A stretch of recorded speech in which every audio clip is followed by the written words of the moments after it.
This is Awareness Explorers.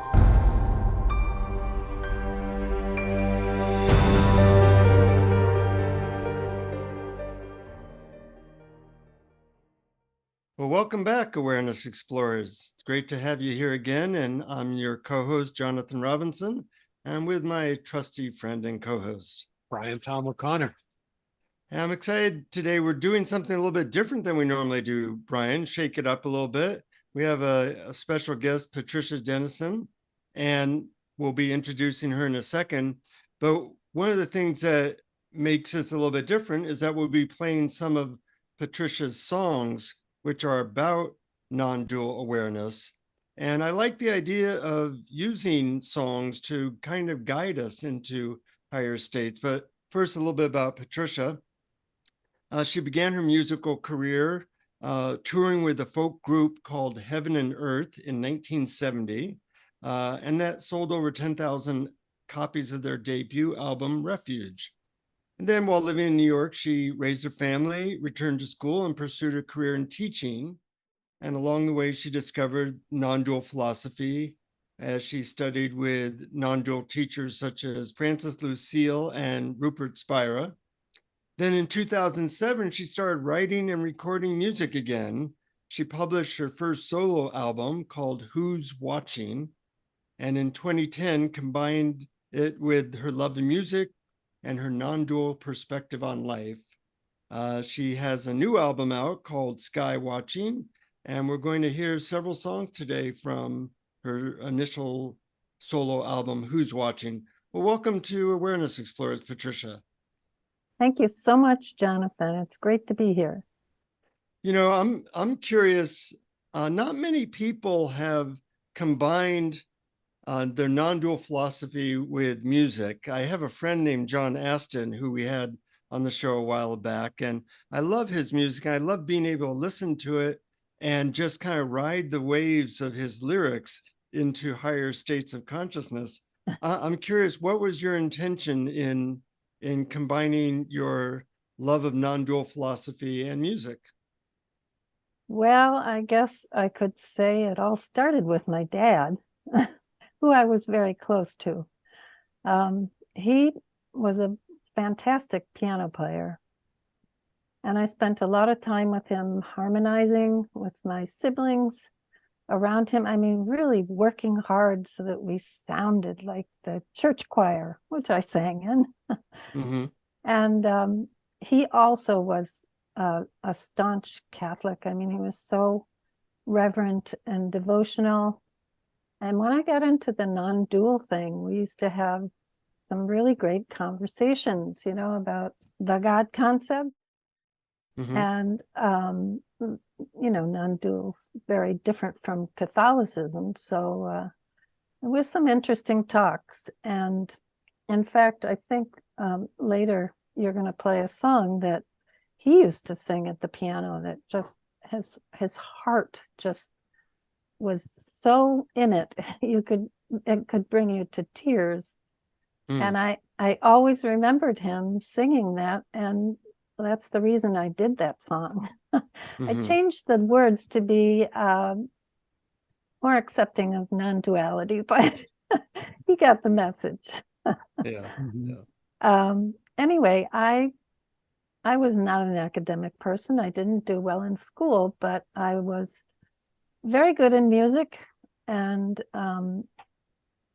I had a teacher that really appreciated my talent. So he offered me a scholarship opportunity to the Fred Waring Workshop in Pennsylvania. And I got the scholarship, and I went, and I met the Seckler family. And the daughter of Mr. Seckler, who was my teacher there, became my singing partner. And we started a group together because of her father, who was a choral director. We traveled around with, well, I mean, his chorus traveled around with the big band that he had. Well, I didn't want to do that. and I started writing with my teacher's daughter who was in my class. Her name was Jody, and we decided to move to New York City together and start writing. We lived together, and every night when we came home, I'd pick up the guitar and I'd start playing, and she'd say, "Oh, I'll play that again." And she just loved it, and I loved it. And we dedicated the whole album, our first album, to our dads who were music lovers. Mm-hmm. So that's how we kind of started being creative together. How did you start with the non-dual lyrics? That seems like a big break.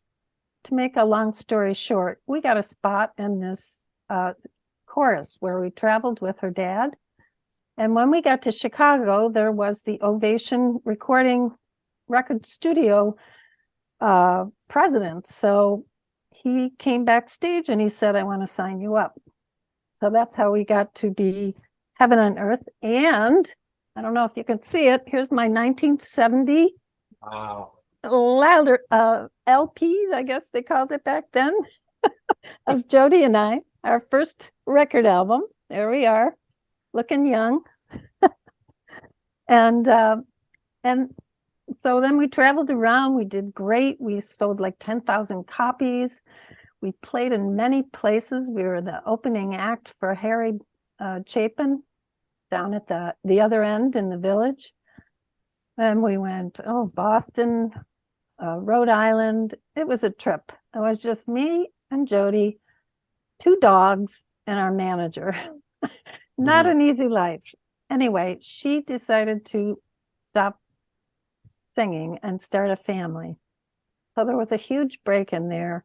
I followed in her footsteps and started my family. And that's when I guess I started the School of Practical Philosophy in New York. And, I thought I was going to learn philosophy. I had my notebooks and my pen. And the first thing they told you was, put it down. We want you to really listen. And it was a combination of many, many philosophies: Jainism, Buddhism, Hinduism, philosophers, Plato. And I was like, oh, well, this isn't what I expected, but it's great. I hated going there every week because I had to trek across town. But when I got there, I was like, oh my God, this is so important and so special. And it changed my life. The quality of my life just went from not so great to really, really wonderful. And I think that I don't think my family would be the way they are right now if it wasn't for that influence, and my children especially. Well, I'm thinking that we should get you to hear some of your music. I know Brian has some lined up, and maybe after we hear a song, we can discuss more of your influence. What song did you choose, Brian, as the first song? The first song is going to be There Is No End. So tell us a little bit about There Is No End, Patricia. Well, I think at the school, I was learning meditation, mantra meditation, and this is a song about the struggle that I had with it. The idea that you could sit and observe your mind was very exotic to me at that point in my life. And when I tried to be still and listen to the mantra, it was like, oh my God, this is the most incredible peace I ever felt. And, no matter what you do in life, if you make a decision, you're going to make a much better decision if you're calm and grounded. And I never had that experience before that. My life was so chaotic at that time. So this song is about just trying to, please get me back there. Please get me back there. So that's what it's about. Great. Well, let's hear it. And for you listeners who are on audio only, I will put the lyrics in the show notes. For you all who are watching on YouTube, I will display the lyrics on the screen. So let's take a listen to There Is No End.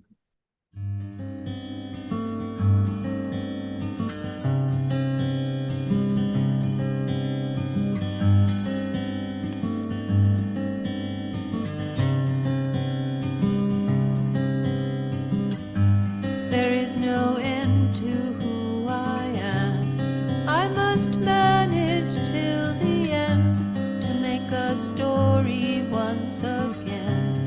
Without me, I must defend.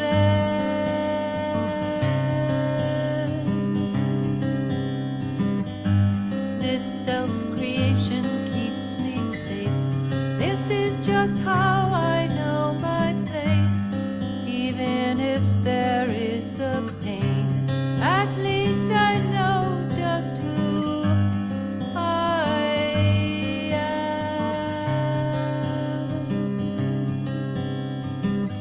Sometimes I feel the flow of something I can't know.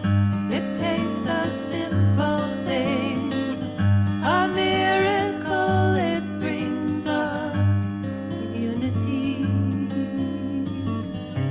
but then it fades, you see.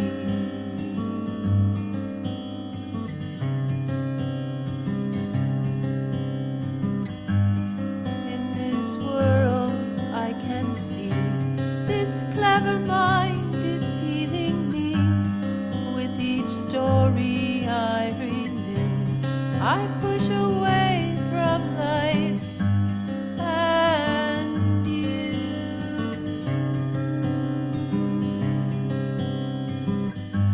The more I try, the less I see a way to change this mind made me. If I could stop, then I would not, and something else might come to be.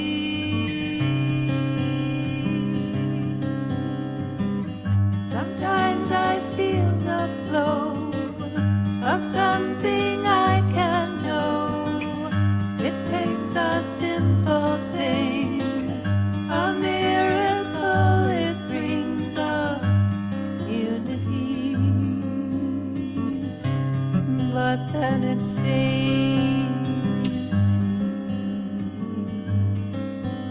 It fades, you see. It fades, you see.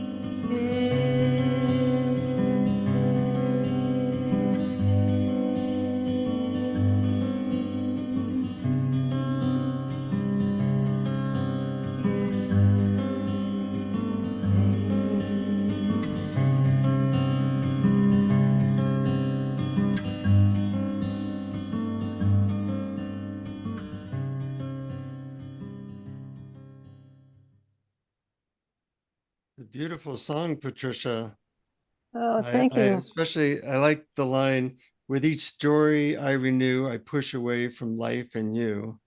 And there's so many good things in that song. I love combining like poetry, non-dual music. It's a way to really open the heart.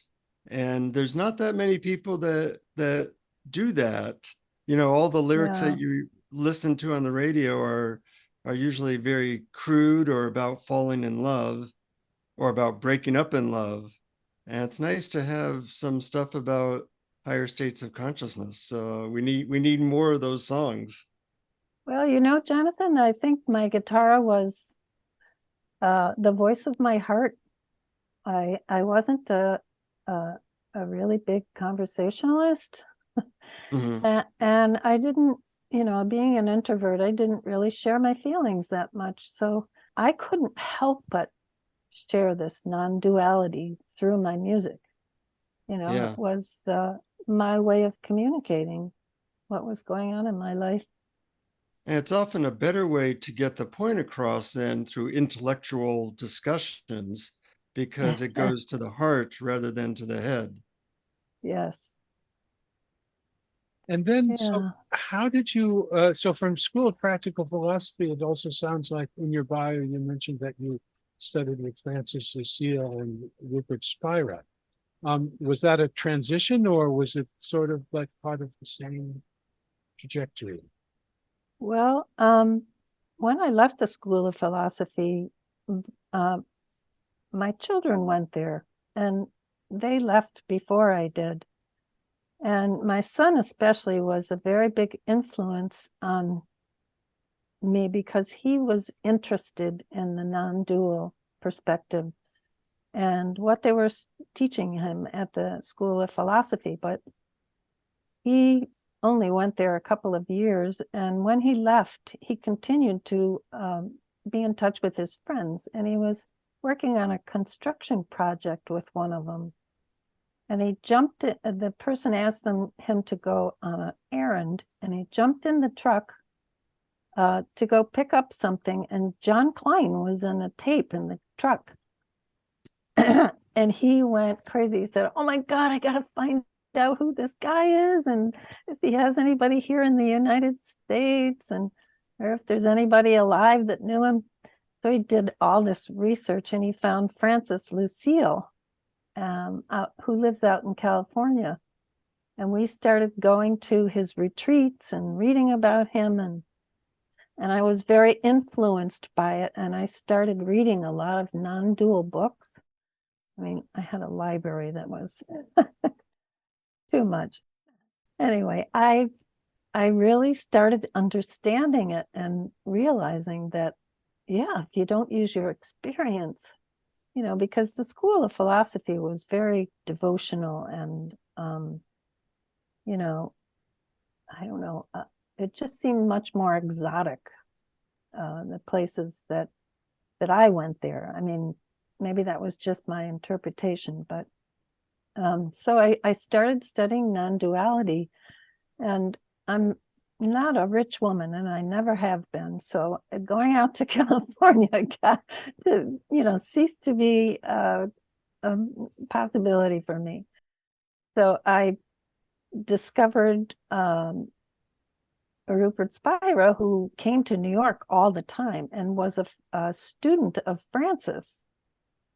So we kind of latched on to him, and I really focused on only him. We started a meetup group with Rupert Spira as our host, not, physically, but on tape. And we organized this little meeting and had it every week. And that's where I met Brian. Right. That's right. great. Sure. You used to come to your apartment. You and Walter would host these beautiful meetings where we would listen to guided meditations from Rupert and talk and listen to Q&A. We now do it on Zoom, which started during the pandemic. Yeah. And Well, let's hear another song that's kind of a guided meditation. So sure, we're actually going to play "Who's Watching," the title song from the CD. Can you tell us a little bit about that, Patricia? Yeah, that I think was the beginning of my journey, realizing that whatever is watching my life and my experience has always been with me. But I couldn't make that transition of,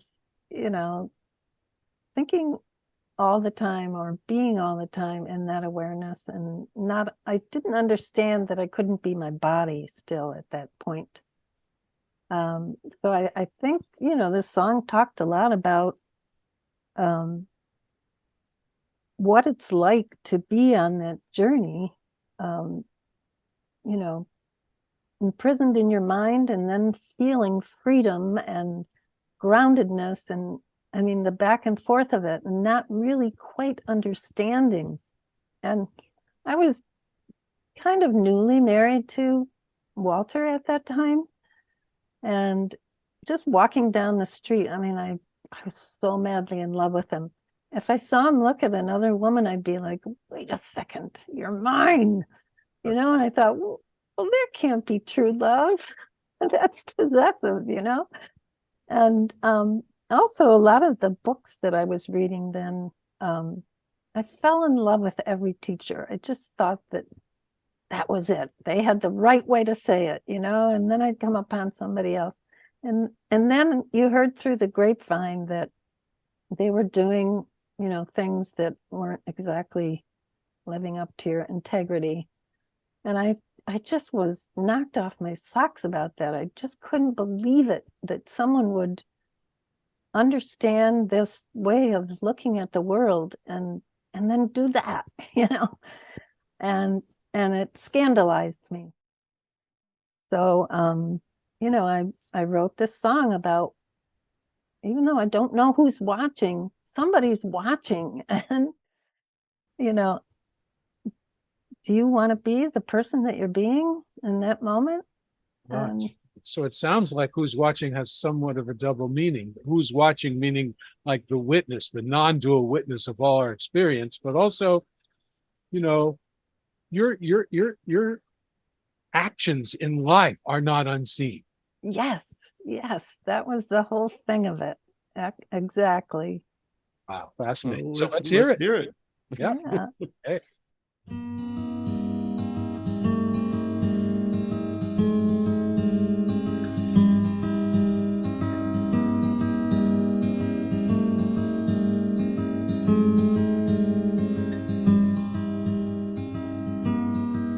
Am I here in this moment all alone, wishing to disown what I've become? There are so many voices, they all imprison me, and I can't seem to see who's watching.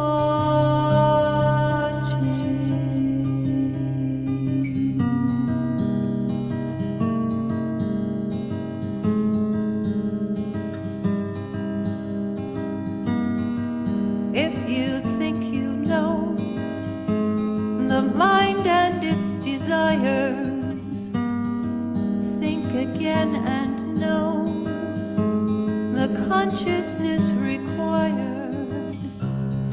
Even though my love seems true, there's claiming and possession too. True love can never find me. Who's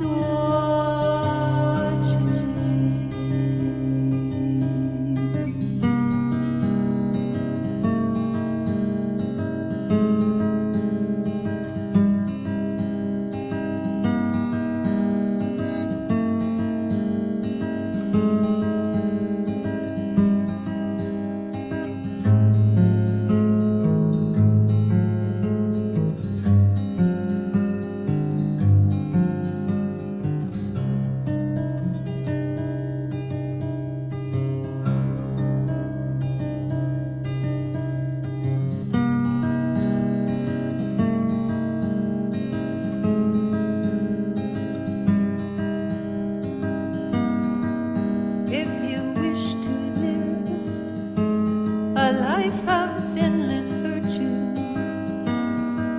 there is no one here who can begin to teach you.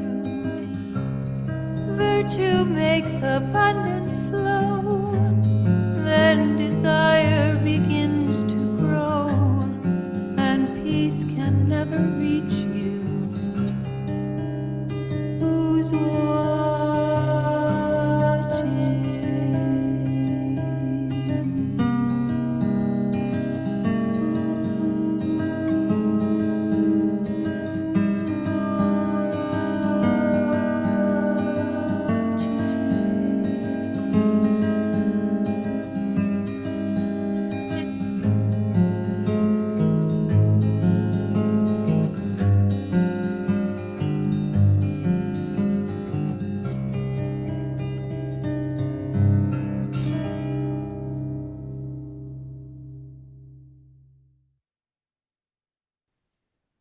Wow. Yeah, that's haunting and gorgeous and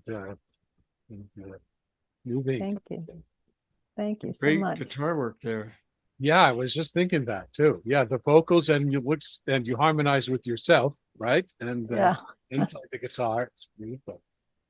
And something I find interesting on your album is that several of your songs are in Sanskrit, and we're actually going to play one of them next, because I think it's quite beautiful, even though we might not know the language. Do you have a feeling that even if we don't know the language, that the meaning somehow comes through, or what?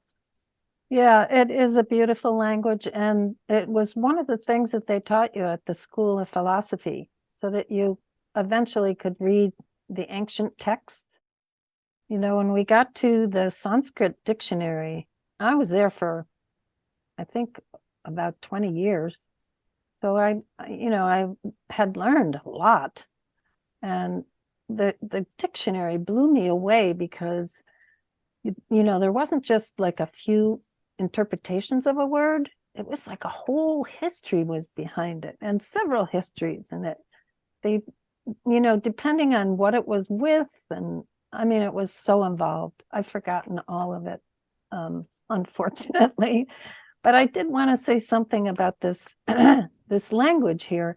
When I'm singing it, you can't really hear the beauty of the language. So is it okay if I just say the first verse and then I'll let you know what the meaning is? Sure. It's because it's pronounced Sarwe Bahwa Bhavantu Sukhinah Sarwe Santu Niramaya Sarwe Baha Drani Pasyantu Ma Kashtid Dukha Bahag Bahawit. And it doesn't really sound that way when you're singing it, because I had to worry about the notes. And anyway, it is one of the prayers that I learned there that just is in my heart every day for every soul that I pass on the street. And the words are, all be happy, all be free of dis-ease, all creatures have well-being, and none be in misery of any sort. That is the perfect prayer. Yes. Because it's not just about you, dear God or universe, please give me what I want. It's generous. It's Yeah. all inclusive. Yes. Let's hear it. And how do you pronounce it? The song title? Sarwe prayer. Okay. The Sarwe prayer. The V is like a wah sound. Okay. Thank you. So here's Sarwe prayer.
Kawantu Sukina Sarwe Santu Nirabaya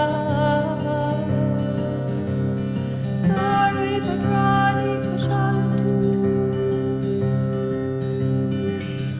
Makashti Makashti Duka Baha Bahawit Duka Baha Bahawit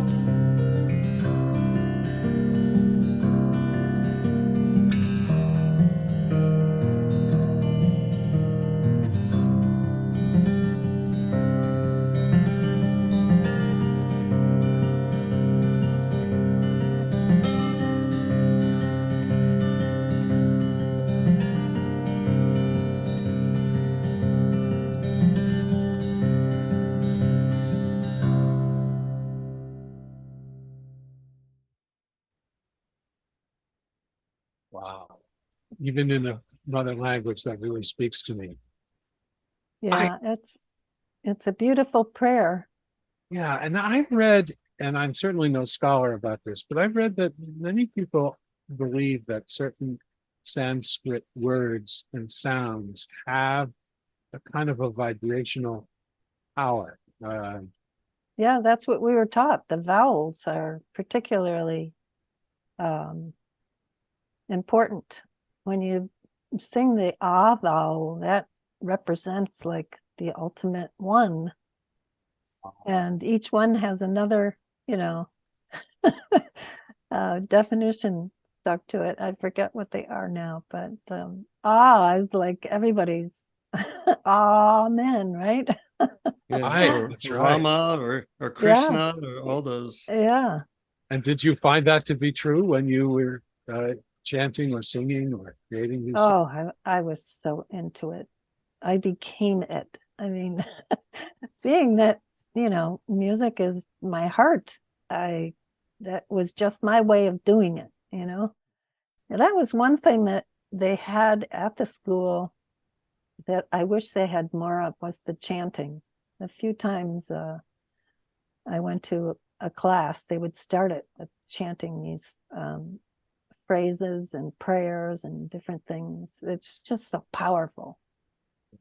I remember I once talked to Krishna Das, who I'm a big fan of. And of course, I love his music, but he said that chanting was the most popular spiritual practice in the world because it's actually popular in India and China. And that makes it, the most popular. And I like how it, especially when you're chanting in a different language like Sanskrit, that it doesn't engage the mental faculties. It's engaging other parts of your being through vibration or the heart. And so I often listen to him and other people, and I have no idea what it means, but it speaks to me in a different way. Yeah, for me, it started in my body. It just was like, so it took me over. And then eventually your body disappears because you're in such a meditative state, Mm-hmm. Yeah.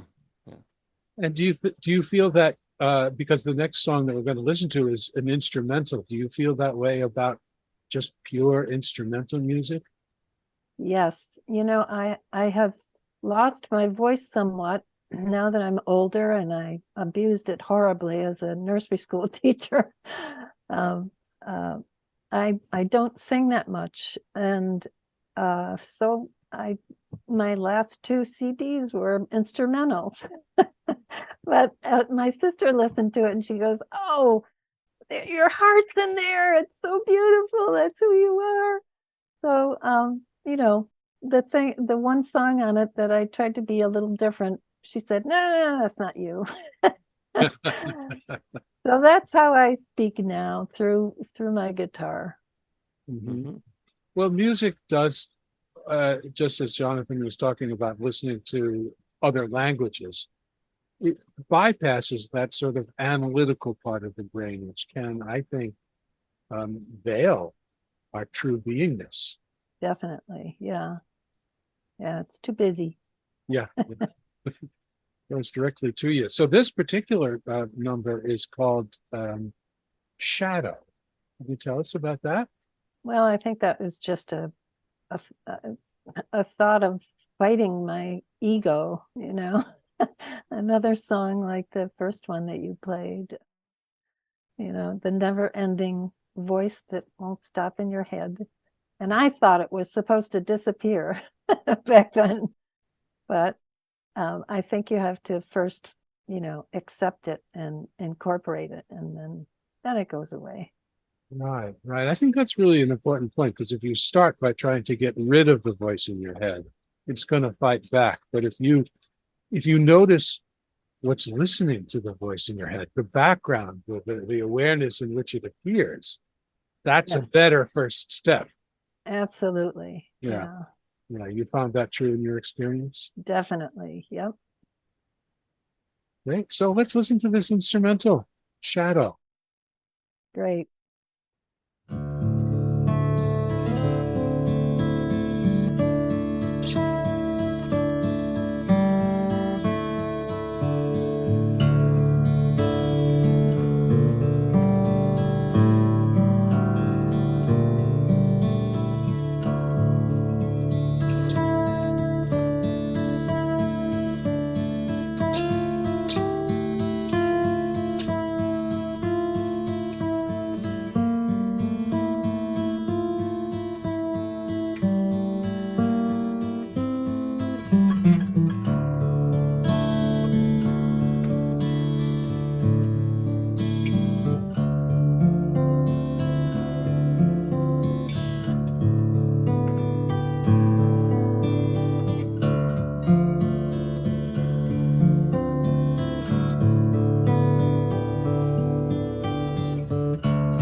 That never ending shadow. And we have, I think, one last song, which does have lyrics called I Believe. And I believe that's the name of the song. Yes. Can you tell us what the background of that song is? This is a very old song. It was from the 30s, I think. And 4 people wrote this song, which is pretty amazing to me. I couldn't imagine.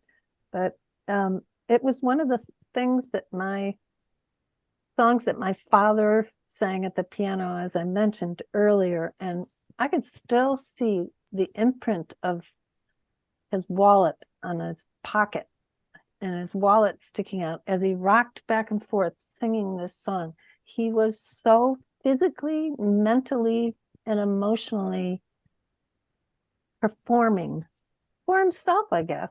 You know, I mean, it was really like a devotional thing that he did. And he sang it so many times. he'd come home from church almost every Sunday, and that would definitely be in his list of songs to play. And I think it was his favorite. So I kind of put that in there with him in mind, and all the numerous conversations we had about the philosophy of life. And one night, my mother asked us to go to the corner store for milk or something, or bread. So I asked him if I could go, and I hopped in the car with him because we were, having one of these conversations. And when we got to the top of the hill, we lived way out in the country then. We were going through this vineyard, and the sky just turned totally sunny, like a day, for many, many seconds. And we were both like, oh my God, did we bring the sun? No. And we were shocked, and we didn't know what it was, and no one had seen it or heard it except us, or at least we didn't hear about it. We got home, and my mother said, yeah, I thought that was lightning. And, it was such a mystery. And it ended up being a meteorite that landed in Michigan. But we saw it, right on that moment. And, just spurred more talk about space and blah, blah, blah. Anyway, I'm off on a tangent about my dad and I, but this song was for him. But I had to get my 2 cents in by changing some of the words or adding to them to put a little non-dual spin on it. Good. And do you have any advice, since he was, as you mentioned, listened to it or sang it in a kind of devotional way, for our listeners as we listen to it? Yes, I highly recommend it. All right, so let's listen to the devotional I Believe, and let's listen from that pure, clear, open space of awareness. See what happens.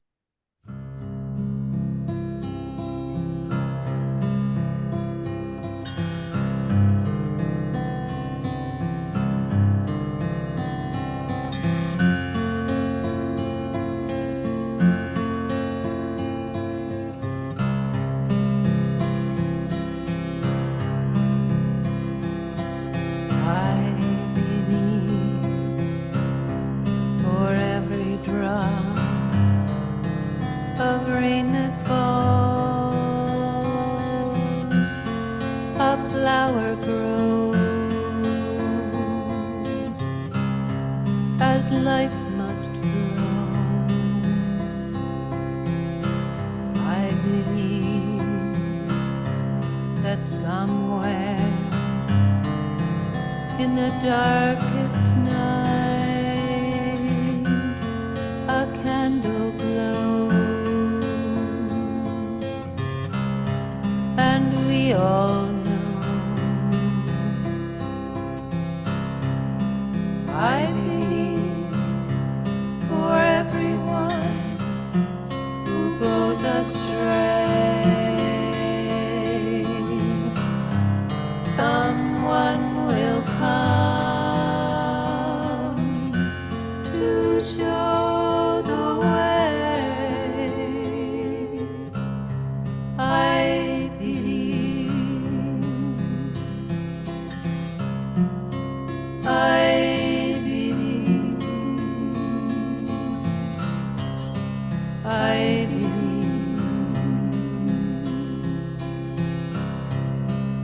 I believe above the storm,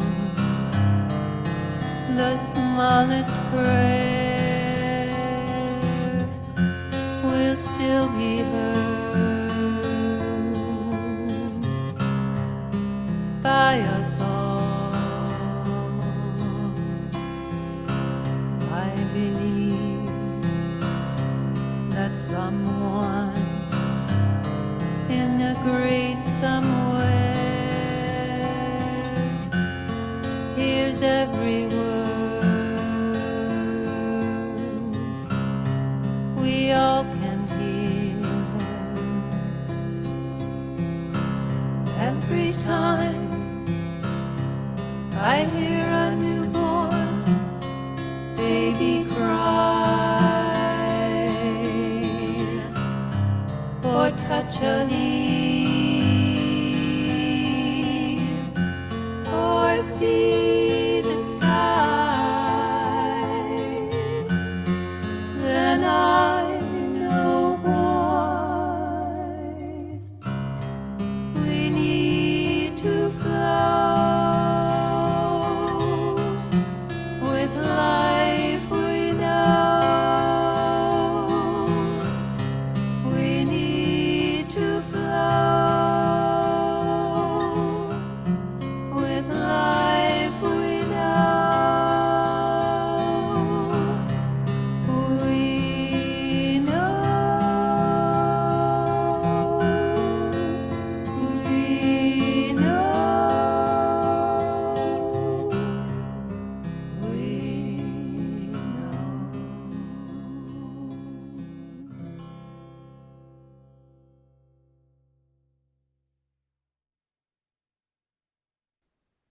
A beautiful song, Patricia. If for our listeners who want to know more about you and how to get your music, what's the best way for them to contact you or reach or know about your music? Well, my website is dennison-music.com. And you spell that Dennison. That's correct. Uh-huh. And all my CDs are there, and there's a place to write to me and a little blurb that I put on there. And a connection to heaven and earth too, and the music there. So Mm-hmm. One thing that struck me during that last song, and after we sign off, we're going to play one final song and fade that out to end our program. But one thing that struck me while I was listening to that is I was really hearing it inside me. And, we often think of music, and in fact, all our perceptions as being outside of us coming in, but really the actual experience of all of our senses, all of our perceptions are actually inside us. Do you do that as well? absolutely. I mean, when I'm writing a song or being inspired by the music, you go to that place where, you don't know how it happens. It just comes from within. And, afterwards, in fact, listening to a few of these songs, I haven't heard them in a while. I forgot about that that part of my life. It's so different now that the journey is really so sacred, and you forget that unless you go back there and remember. I'm glad you got a chance to go back there. Yeah, thanks for giving me the opportunity too. I haven't heard these songs in a while, so. Well, they're beautiful, and there are a lot more. Thank you so much. And Jonathan, would you like to add anything before we do our final song? And Just that thank you to Patricia, and of course to our listeners, always keep exploring. Love to have met you, Jonathan, and good luck with your show.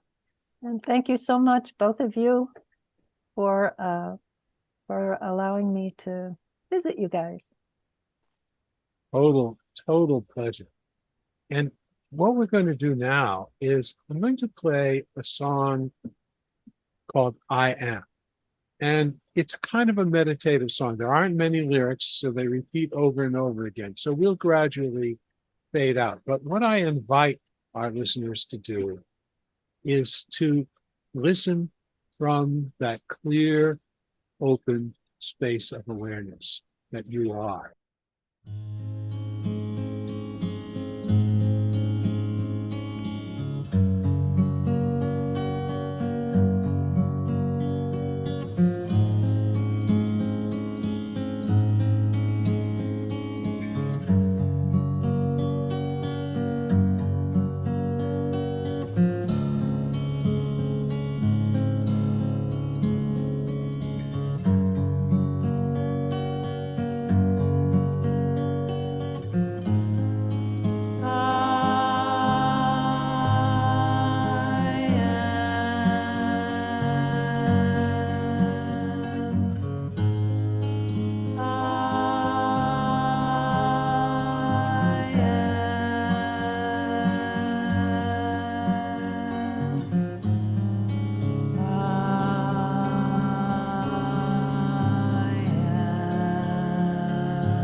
Thank you for listening to Awareness Explorers.